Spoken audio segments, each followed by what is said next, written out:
కేంద్ర మంత్రి బండి సంజయ్ గారు రక్షాబంధన్ సందర్భంగా వారు మాట్లాడుతూ చెప్తున్నారు, బీఆర్ఎస్ పార్టీది కాంగ్రెస్ పార్టీది ఒక అనుబంధం ఉందని చెప్తా ఉన్నారు. నేను ఈ సందర్భంగా వారిని ఒకటి అడుగుతా ఉన్నా, నిజమైన బంధం నిజమైన అనుబంధం ఏంటంటే రేవంత్ రెడ్డి ప్రభుత్వంతో మీకున్నది. కాబట్టి మీరు ఆయన చెప్తున్నారు నీ మంత్రులతో జాగ్రత్తగా ఉండండి, మేము మంచిగానే ఉన్నాం కానీ నీ దగ్గర నీ పక్కన చక్కగా చూసుకోమని నువ్వు సలహాలు ఇచ్చినావు. ఈరోజు నిజంగా చూస్తూ ఉంటే ఈ రాష్ట్రంలో ఉండేటువంటి ఇద్దరు కేంద్ర మంత్రులు ఈ రాష్ట్ర ప్రభుత్వానికి సెక్యూరిటీ గార్డులాగా పనిచేస్తూ ఉన్నారు. ఇద్దరు కేంద్ర మంత్రులు ఈ రాష్ట్ర ప్రభుత్వానికి సెక్యూరిటీ గార్డులుగా ఉండి ఈ రాష్ట్ర ప్రభుత్వం చేస్తున్నటువంటి ప్రజా వ్యతిరేక విధానాలు కానీ వైఫల్యాలు కానీ ఈరోజు వాళ్ళకు కనబడడం లేదు. ఈరోజు బండి సంజయ్ గారు వారు కేంద్ర మంత్రి, వారు కరీంనగర్ నుంచి ప్రాతినిధ్యం వహిస్తూ ఉన్నారు. వారి నియోజకవర్గంలోనే మానేరు డ్యామ్ ఉన్నది.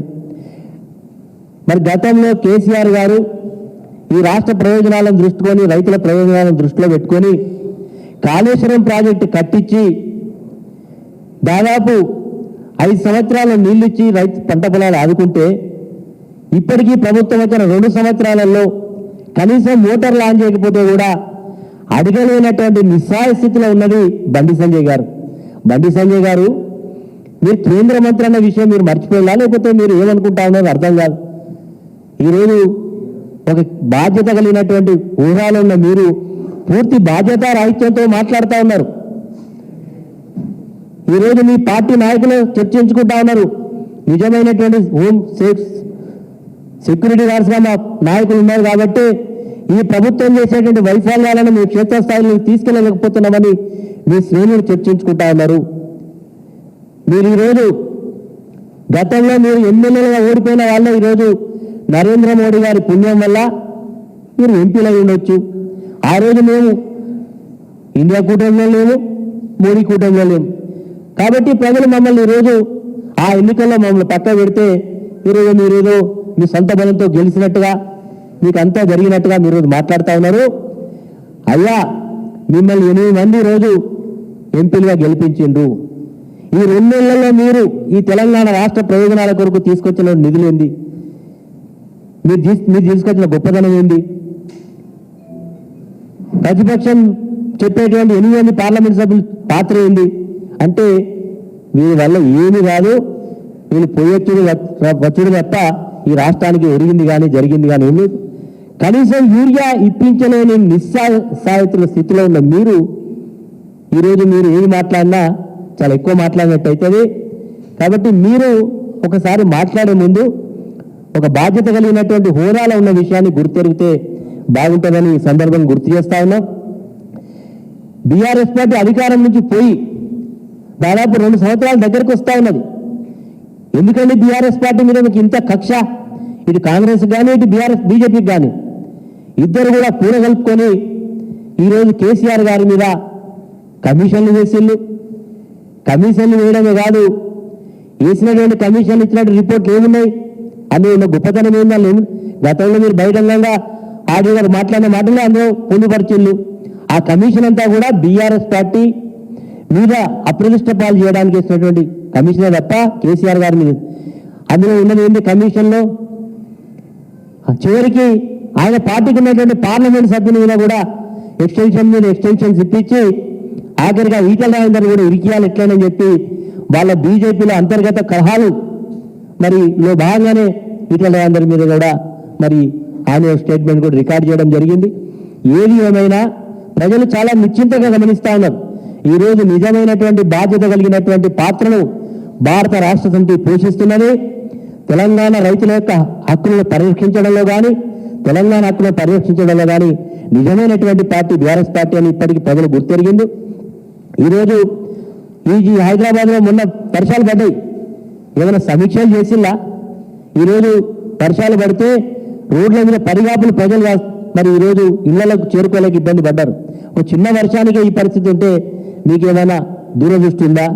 మీకేమైనా దీర్ఘకాలమైనటువంటి ఆలోచన ఉందా? అంటే ఏమీ లేదు. ఈ ప్రభుత్వం అంతా కూడా ఏదో నడుస్తుందంటే నడిపించే పద్ధతిలో ఉన్న తప్ప వీరు నిజంగా చిత్తశుద్ధి లేదనే దానికి ఉదాహరణ అనేకంగా ఉన్నాయి.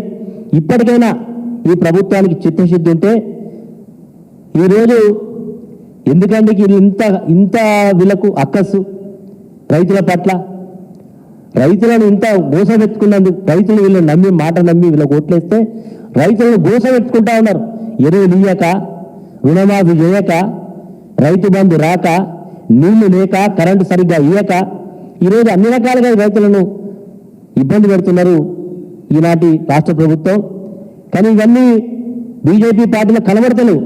వాళ్ళకి ఏంటంటే రహస్య ఒప్పందం ఈరోజు ఈ ప్రభుత్వానికి రక్షణ కవచంగా వ్యవహరించాలనేటువంటి పద్ధతిలో మరి ఇక్కడ ఉండేటువంటి పార్లమెంట్ సభ్యులు, కేంద్ర మంత్రులు వ్యవహరిస్తూ ఉన్నారు అని చెప్పాల్సిన పరిస్థితి ఉన్నది. మరి ఇప్పటికైనా అనేక సమస్యలు అనేక ఉన్నాయి. విద్యార్థులకు కలుషిత ఆహారం తిని హాస్పిటల్ల పాలైన వీళ్ళు కనబడడం లేదు, నిరుద్యోగుల యొక్క ధర్నాలు కనబడడం లేదు. మరి తెలంగాణలో ఒక ప్రాజెక్టుకు పిల్లలు క్రాక్ వస్తేనేమో వీళ్లకు మేఘాల మీద కేంద్ర కమిటీ యొక్క రిపోర్ట్లను వాళ్ళని తీసుకొచ్చి రిపోర్ట్లు ఇప్పిస్తారు. అది కూడా విడతల వారీగా పార్లమెంటు ఎన్నికల ముందు ఒక రిపోర్టు, మళ్ళీ ఒక రిపోర్టు, రేపు స్థానిక సంస్థల ఎన్నికలు మా పార్టీ యొక్క ప్లీనరీ జరిగే ముందు ఒక రిపోర్టు, రేపు మాపు స్థానిక సంస్థల ఎన్నికలు వస్తున్నాయి కాబట్టి మళ్ళొక రిపోర్టు. ఈ రిపోర్ట్లతో ప్రజలకు ఒరిగింది కానీ జరిగింది కానీ ఏముండదు. మీరు ఎన్ని ప్రయత్నాలు చేసినా కేసీఆర్ గారి ఇమేజ్ని ఏమాత్రం కూడా తగ్గించలేరు. కేసీఆర్ గారికి ఉండేటువంటి ప్రజల ఇమేజ్ చాలా అద్భుతంగా ఉన్నదనే విషయాన్ని గుర్తెరగాలి. ఇప్పటికైనా ఈ యొక్క కేంద్ర ప్రభుత్వం మరి మొన్న ఎస్ఎల్బీసీలో పడిపోతే దాని మీద ఇప్పటి వరకు కూడా ఎవరు మాట్లాడరు, దాని మీద ఏమి రిపోర్టు రావు. కానీ కేవలం ఈరోజు 2 సంవత్సరాలు అయిందండి. నేను ఆ యొక్క ప్రాంతంలో ఒక రైతుగా అక్కడ ప్రజాప్రతినిధిగా బాధపడతా ఉన్నా. ఒక చిన్న తప్పిదానికి ఈరోజు లక్షల టీఎంసీల నీళ్లు నిరుపయోగంగా పోతా ఉంటే ప్రేక్షక పాత్ర పోషిస్తూ ఉన్నారు మరి ఈరోజు అధికార పక్షం, కేంద్రంలో ఉండేటువంటి కేంద్ర ప్రభుత్వం. ఇద్దరు కూడా ఈ రైతుల యొక్క నీళ్ళ గురించి వీళ్ళకి పట్టింపు లేదు. కనీసం వీళ్ళకి మాట్లాడడానికి కూడా నోరు రావడం లేదంటే వీళ్ళ చిత్తశుద్ధిని అర్థం చేసుకోవచ్చని మరి ఈరోజు వీళ్ళ వ్యవహారం చూస్తే అర్థమవుతా ఉన్నది. ఇప్పటికైనా మరి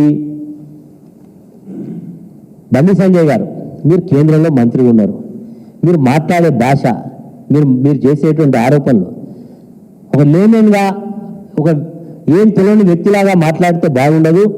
భారత రాజ్యాంగం ఒక మీకు అత్యున్నతమైనటువంటి అవకాశం ఇచ్చినప్పుడు బాధ్యతతో మాట్లాడండి. ఏదో తడిగుడ్డ తీసుకొని రా, లేకపోతే దీని రా, ఏంటంటే నువ్వు మాట్లాడే మాట. ఆయన ఇప్పటికే మా నాయకుడు కేటీఆర్ గారు చాలా స్పష్టంగా నీ మీద పరువు నష్టాన్ని దావా వేసి నేను క్రిమినల్ కేసులో చేస్తామని చెప్తే కూడా భయపెట్టిస్తాను. భయపెట్టించడం ఏంటి? మీరు కేవలం మీకు నోరుందని నిరాధారమైనటువంటి ఆరోపణలు చేసి మీరు పబ్బం గడుపుకోవాలని చూస్తా ఉన్నారు. ఈ రాష్ట్రంలో అనేక సమస్యలు ఉన్నాయి, వాటి మీద దృష్టి పెట్టండి. యూరియా దొరకలేదు, దాని మీద మీరు నరేంద్ర మోడీ గారి దగ్గర పోయి యూరియా ఇచ్చేయండి, రైతులను ఆదుకోండి. మోటార్ల గురించి మాట్లాడి పార్లమెంటు పరిధిలో ఉంది కదా, మానేయ డ్యామ్ నీ నియోజకవర్గంలో ఉన్నది, నీ నియోజకవర్గంలో ఉండేటువంటి అనేక రైతుల పొలాలు ఉండే పరిస్థితి ఉన్నది, అది మాట్లాడు. ఎంతసేపు అధికారం పోయి 2 సంవత్సరాలైనా వీళ్ళకు కేసీఆర్ ఫోబియా పట్టుకున్నది ఇద్దరికి, ఇటు బీజేపీకి అటు కాంగ్రెస్. కేసీఆర్ అంటే భయం, కేసీఆర్ అంటే గారు ఒక భయంతో మాట్లాడుతూ ఉన్నారు. ఎన్ని చేసినా ప్రజాక్షేత్రంలో ఖచ్చితంగా ఈ ఇరు పార్టీలకు రేపు ఎప్పుడు సందర్భం వస్తే అప్పుడు తగిన గుణపాఠం చెప్పడానికి ప్రజలు సంసిద్ధత ఉన్నారనే విషయాన్ని గుర్తెరిగితే బాగుంటుందని ఈ సందర్భంగా గుర్తు చేస్తున్నాం. ఈరోజు ఇది చాలా విషయాలు ఉన్నాయి. ఈరోజు రాష్ట్రంలో ఉండేటువంటి మీరు ఈరోజు 2 సంవత్సరాలైంది. ఈ రాష్ట్రానికి కేంద్ర ప్రభుత్వంలో 2 మంత్రులు ఉన్నారు. ఏం చేసింది? ఈ రాష్ట్రానికి ఏమైనా తీసుకొచ్చిందా? నిధులు తీసుకొచ్చిందా? ఏమైనా ప్రత్యేకంగా జరిగిందా? ఇక చివరిగా కాంగ్రెస్ పార్టీ మొన్న అద్భుతమైనటువంటి ఒక డ్రామాను నడిపింది. ఇక్కడ బీసీలకు రిజర్వేషన్ ఇచ్చినట్టే సంబరాలు, పాలు వాళ్ళ శిలాపలకాలం, వాళ్ళ ఫోటోల మీద పాలు పోసుకోవడాలు, సంబరాలు అన్నీ అయిపోయినాయి. ఢిల్లీకి తీసుకెళ్ళి సినిమాను అయిపోయి మళ్ళీ పట్టించేది వచ్చిళ్ళు. ఈరోజు నైతికంగా 42% రిజర్వేషన్ ఇప్పించలేకపోతే ఈ రాష్ట్రంలో రేపు జరగబోయేటువంటి ఎన్నికల్లో ఓట్లు అడిగే నైతిక హక్కు కాంగ్రెస్ పార్టీకి లేదు. ఎందుకంటే ఆ రోజు కామారెడ్డి డిక్లరేషన్లో అనేక హామీలు పొందుపరిచి ఓట్లు అడిగినరు.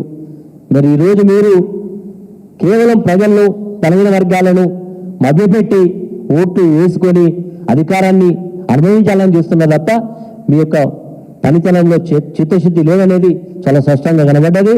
కాబట్టి నైతికంగా మీరు ఓట్లు అడిగే హక్కు లేదు. భవిష్యత్తులో మరి సందర్భం వచ్చినప్పుడు అసలు ముఖ్యమంత్రి గారు కూడా ఆ పదవిలో కొనసాగడానికి అర్హులు అవుతారా కూడా తీసుకోవాల్సిన పరిస్థితి ఉంటుందని సందర్భంగా తెలియజేస్తాం.